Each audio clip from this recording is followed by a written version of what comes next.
Chapter 13. Darlin sat in disbelief. This was a lot for her to handle. She looked up at the Tin Man and asked, "If my mom is trapped in Oz, stuck as a 4-year-old, then how is she here in the castle as my mother?" The Tin Man searched for words for a few seconds, then began to explain. "The witch is pure evil, you know. As you know, she kept me frozen on that box for who knows how long. She would only draw the curtains back every now and then. It was her way of torturing me to update me of all the evil doings she's done in your land. Her real favorite is to fill me in on the state of Oz. You see, the witch knows that I have a big heart and finds it amusing to see me cry." "My mother, Tin Man?" Darlin persisted. "Oh yes, sorry, I was getting to that. One day, about 50 or 60 years ago, the witch drew my curtains as she often did. Then she looked into her crystal ball. Well, on that particular day, after shamelessly pointing out the desolate shape of the land of Oz, she asked the crystal ball to show Dorothy. She loved nothing more than to watch her misery. But when Dorothy appeared this time, instead of being sad, she had your mother on her lap and was singing her favorite song. Somewhere, all right, over the rainbow. This enraged the wicked witch. I could see her green skin cringe around her black eyes, and Darlin interrupted. "Green skin? Wait a minute, she doesn't have green skin." The Tin Man continued. "Yes, she does. In this room, all magic reappears. Anyway, what was I saying? Oh yeah, she became so enraged at the fact Dorothy still found happiness in baby Victoria that she used the ruby slippers to immediately go back to Oz. I stood there and watched as the crystal ball was fixed on Dorothy and your mom. Helplessly, I watched the witch appear behind Dorothy. In my head, I was screaming, 'Look out!' but my mouth was rusted shut. The Wicked Witch of the South grabbed your 4-year-old mother, pushed Dorothy to the ground, and waved to me as she knew I could do nothing but watch through the crystal ball. She then threw some sort of dust into the air and used her wand to spin it into a mini twister, carrying her and Victoria back here." "I don't understand why," began Darlin. "The witch must have fogged her memory with a spell. She raised her as her own child, and sorry to say, but she cannot be trusted. She was raised to be evil like the witch. Since that day, she has been exposed to the pleasures of greed, but somehow, because of her inherited goodness from Dorothy and the Scarecrow, so it wasn't until your mother turned 16 that she was able to cast this vanity spell." As the Tin Man explained this to Darlin, he walked over and pointed to the podium that had the vanity spell on it. Darlin was right. The spell was for her. She rose up off the box and went to examine it again. "What does the spell do?" she asked with a cringe, as if she really did not want to know. "It masks all the good inside you by making you fall in love with yourself. Most importantly, this spell stopped the Good Witch of the North from being able to inform Victoria of the truth," he explained. Darlin began to break down with the spell in her hand. Tears slowly fell upon the spell. "Why me? How could this be me? Earlier you mentioned after the events in the movie, Dorothy visited Oz frequently. What does the movie have to do with it? If my grandma, the witch, wrote the book over 100 years ago, and the movie was written many years later, how can the changes in the movie be more accurate than the book?" asked Darlin. "Well, let me explain, because both are true to a certain point. When the witch first arrived here, she knew that magic would not work in the land of Kansas. She needed money to build her yellow brick room so that she could use her magic. So the first thing she did was go to Dorothy's ranch to see what she could steal. She found some notes for the story that Dorothy had been working on about her adventure in Oz. She stole them and filled them in unfinished pieces as best as she could. Oh, I seen a copy of it up in the towers, but it's titled The Witches of Oz. I knew it was her writing the moment she gave me this card," explained Darlin as she pulled the card from her red sash. The Tin Man replied, "That's it. That's what she called it. She sold it to a writer named Frank Burnham, who published it under his name. I guess he didn't want to glamorize the witches and must have changed the title." "Oh my," said Darlin. The witch did not want to be associated with the book at all, so she cast a spell on Frank after she built this room, so that he would think he wrote the story. Darlin interrupted. But what about the differences in the movie? The Tin Man answered. Well, the movie is a more accurate tale of what really happened. Glenda the Good Witch of the North told me that. Wait a minute, you talked to Glenda? Asked a very puzzled Darlin as she put the witch's card back in her sash.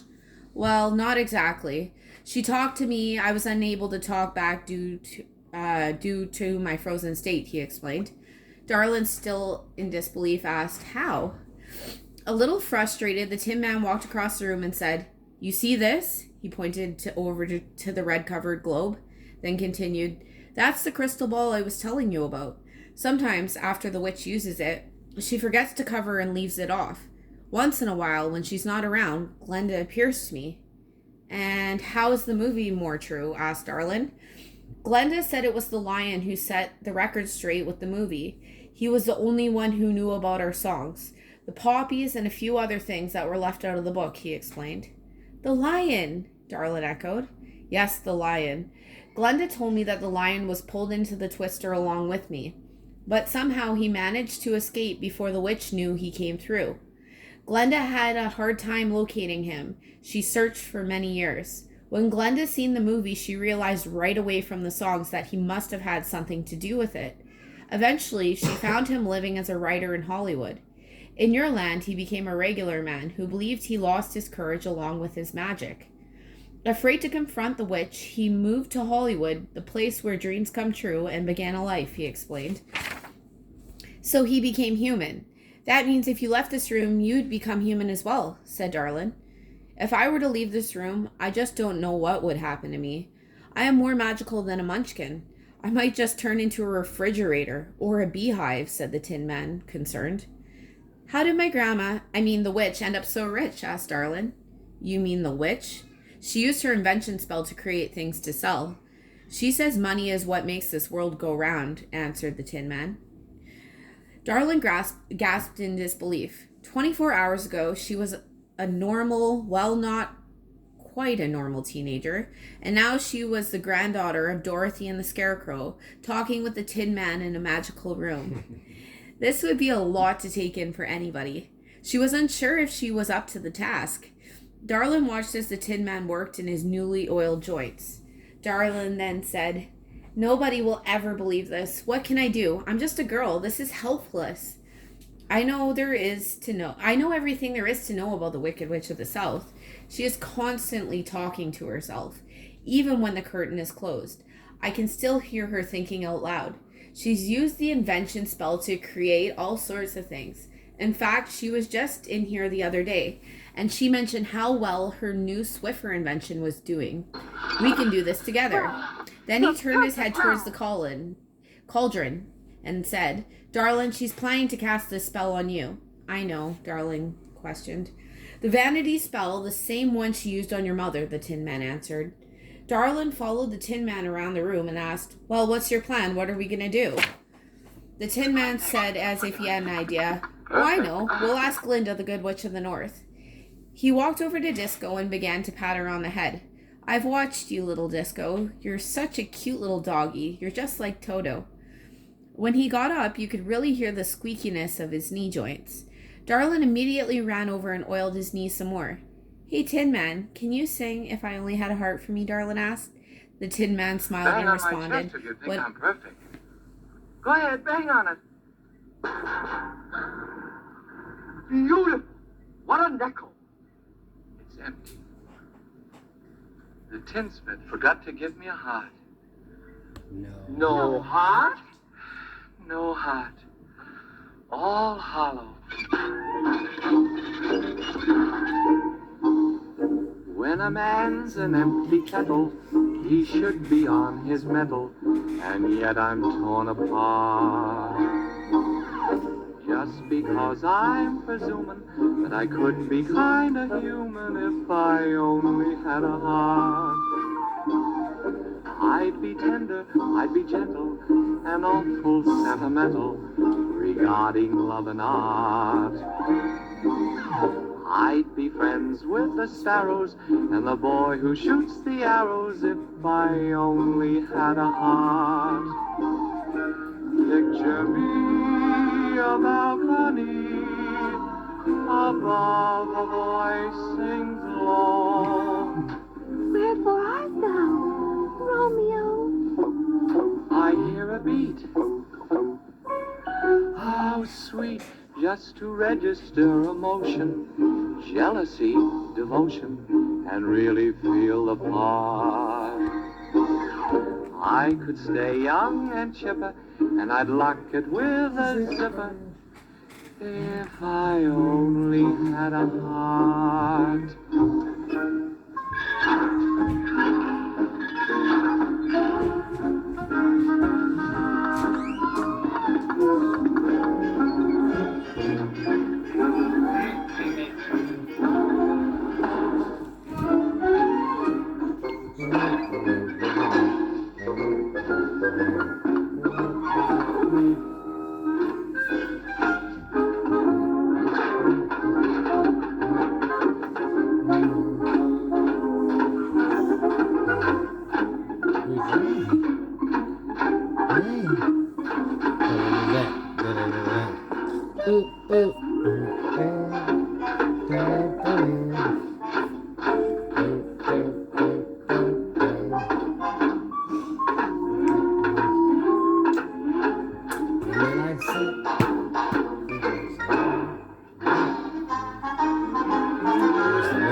Witch doing in this story.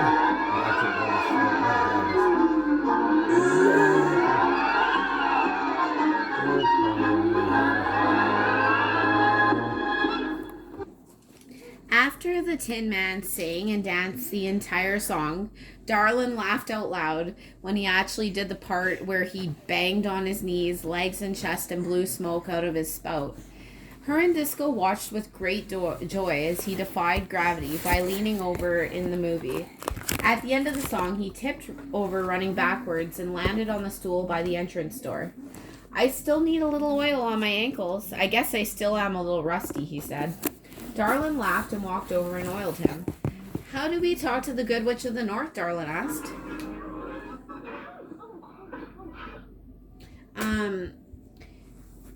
Pull the cover off the crystal ball," the Tin Man said as he pointed over to what Darlin thought earlier was a globe covered in red silk. Darlin ran over. She pulled the red cover off.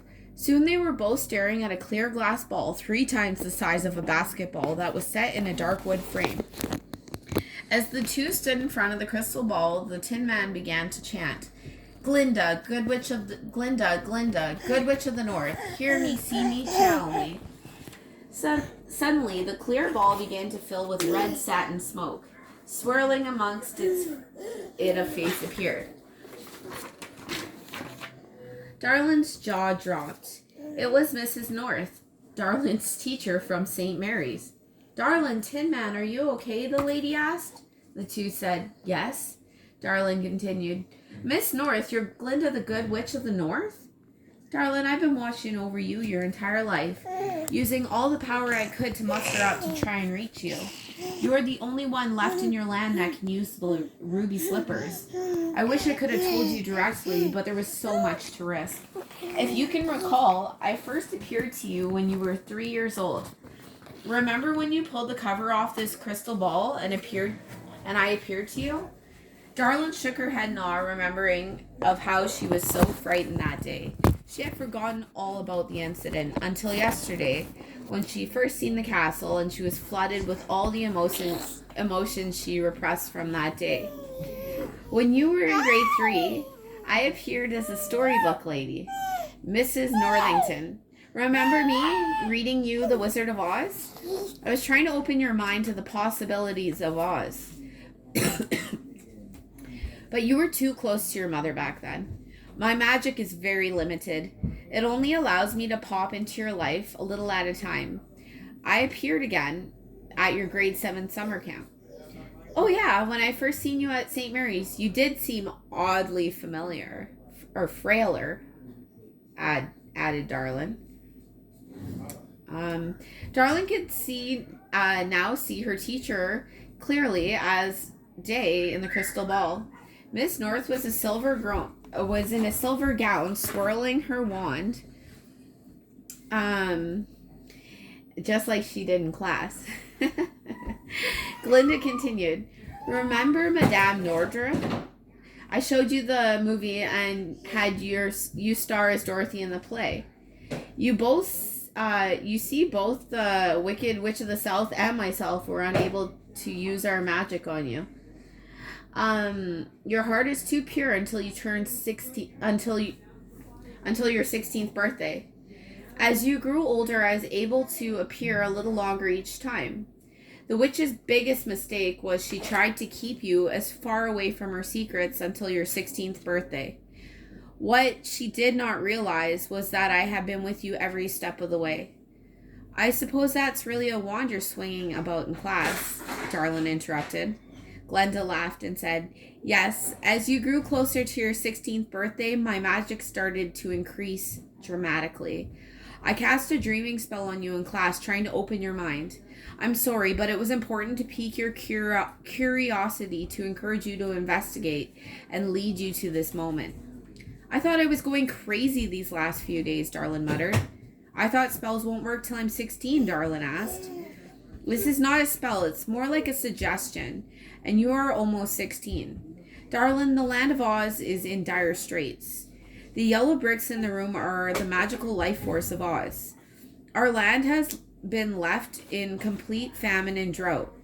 We need to get the bricks back," Glinda told her. "What do you want me to do? I'm just a girl," Darlin asked. "Yeah, tell us what to do," the Tin Man added. "You must get the ruby slippers from the witch. I know some of the books you had in class, and you have an interest in witchcraft. Have you ever tried your hand at witchery?" Glinda responded.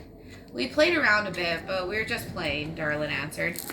"You understand the principles of the craft, yes?" Glinda asked. "I guess," Darlin answered.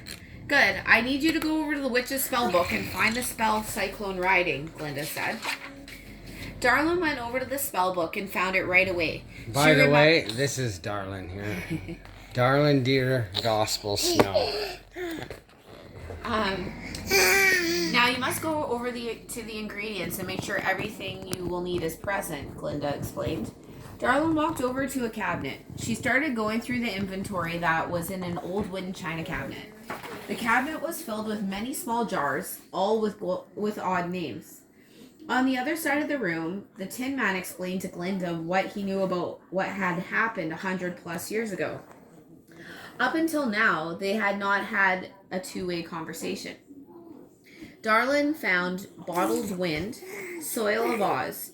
She was able to find everything except for a magic wand and, of course, the ruby slippers. "Okay, I have everything I need for the spell, but we don't have the ruby slippers or a witch's wand," Darlin said. "Listen, I have to go now, for I am getting weak and losing my power. You need to get the slippers before your 16th birthday, which is a matter of hours. If you fail, you will not remember none of what you learned here today. The land of Oz will be lost forever, and I'm afraid that you, my dear, will live under a spell of greed and vanity for the rest of your life," Glinda explained. Darlin, horrified and sad at the thought of turning out like her mother, was feeling overstressed. Inside the crystal ball, Glinda's face began to fade. "You must get the ruby slippers and capture the witch's wand. Come back here to this room and perform the cyclone spell. If performed here in this room, the bricks will come back to Oz along with you." The red silk smoke appeared and then completely shrunk down to pin size, and then disappeared before leaving a clear crystal ball. "We have to get those slippers. How are we going to find her wand?" Darlin asked. "Her wand is that stick she writes with," the Tin Man told her. "Oh yeah, I seen her signing some papers yesterday. Thurston brought her the wand, so he must have it," Darlin said. "You know Thurston? He's the mayor of Munchkinland, you know," the Tin Man said happily. "Yeah, maybe, but he works for her now. I don't think we should trust him," Darlin disagreed. Tin Man quickly replied, "Oh, we can trust him. He has been a dear friend for many years. Thurston still comes to visit me. He vents to me about working as a slave under the witch." Darlin replied, Well, if you say so, I guess I'll give it a try. We need to get back to my suite and use the intercom to locate him. The Tin Man tilted his head to the side and echoed, Darlin intercom. Oh, I'll explain it to you later, Darlin muttered as she started to look around the room. Darlin continued, we better straighten out this room. We must make it look like we were never here, and it can't look like you left, just in case the witches comes in here. How are we going to do that? The Tin Man asked. Darlin walked over the curtains where the Tin Man was frozen and simply closed the back curtains. Everything except the spell book was in its place. Darlin put it back on the crooked test tube table and gave the room one last look over. Okay, follow me, let's go, Darlin said.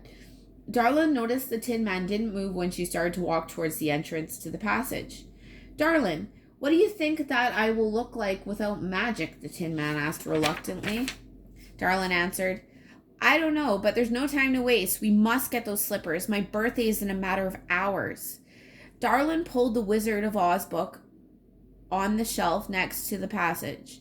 Once it slid open, she stepped into the passage with Disco behind her.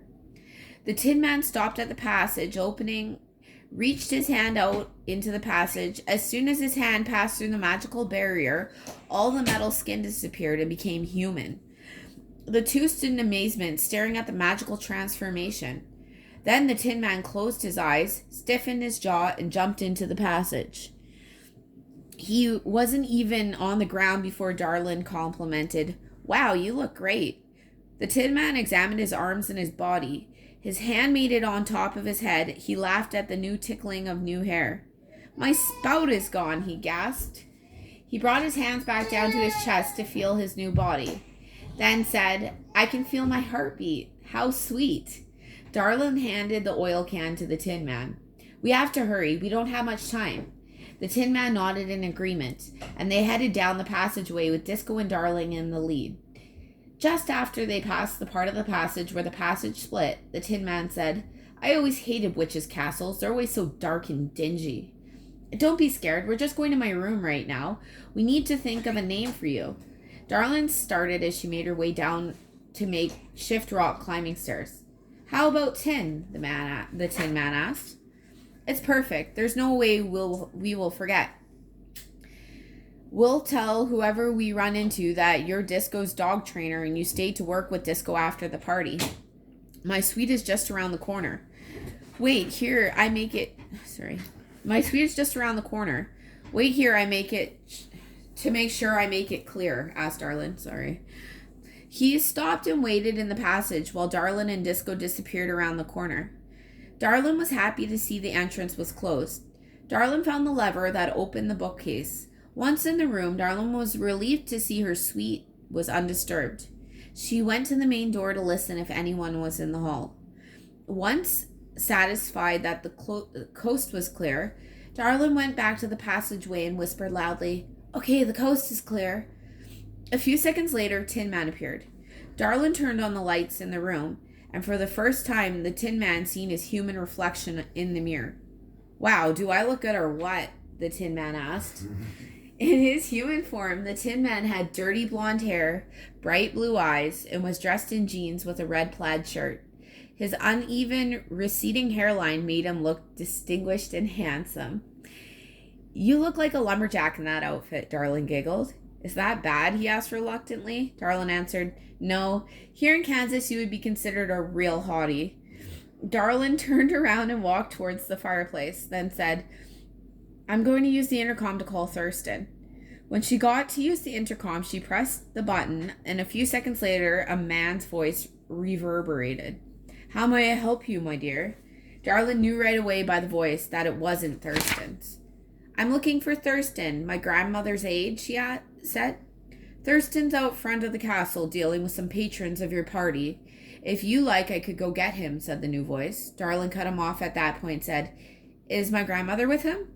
The new voice, all too higher than Thurston. No, she's in her study. Darlin responded, If you see him, tell him to give me a buzz, but I'll go out front to look for him. Wow, that's a nifty thing. This land must be magical. In our land, we've got talking trees, but no talking walls, the Tin Man said with great enthusiasm. Darlin laughed. That man was in another part of the castle. This works when two people can talk in totally different places.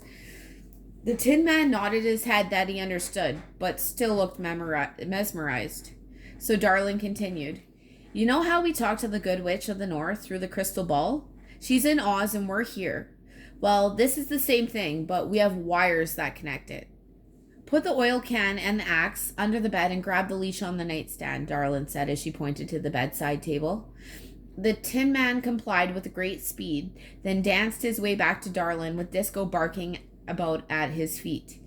Darlin looked the Tin Man in the eye and said, "No dancing. Your name is Tin. You're Disco's dog trainer, and we have to be in character."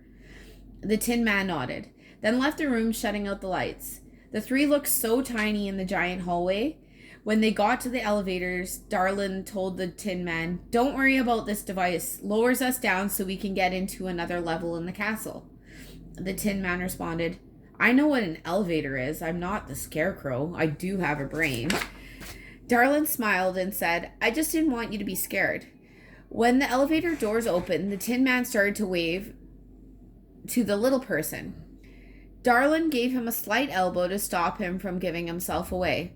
It was hard for the Tin Man to contain himself, for he had known the corner of Munchkinland for many years. The Tin Man started to hum the moment the elevator started going down. The elevator attendant turned his head and looked back at the Tin Man, but did not recognize him. When they exited the elevator and walked through the lobby, the Tin Man began to whisper into Darlin's ear. You see those? She was trying to make a flying broom out of that." While pointing at the prototype for the Swiffer displayed in the lobby, he then pointed to the Patriot missile and said, "She's most proud of that one." Darlin looked horrified, but maintained her cool and continued out the front door. The front door, of course, was manned by a little man. Darlin could see the Tin Man's face that he knew him too. As soon as they were down a few steps, "I know that guy too. He's one of the lollipop kids." Darlin shook her head in amazement, and the three continued down the stairs. Darlin replied, "I love those guys."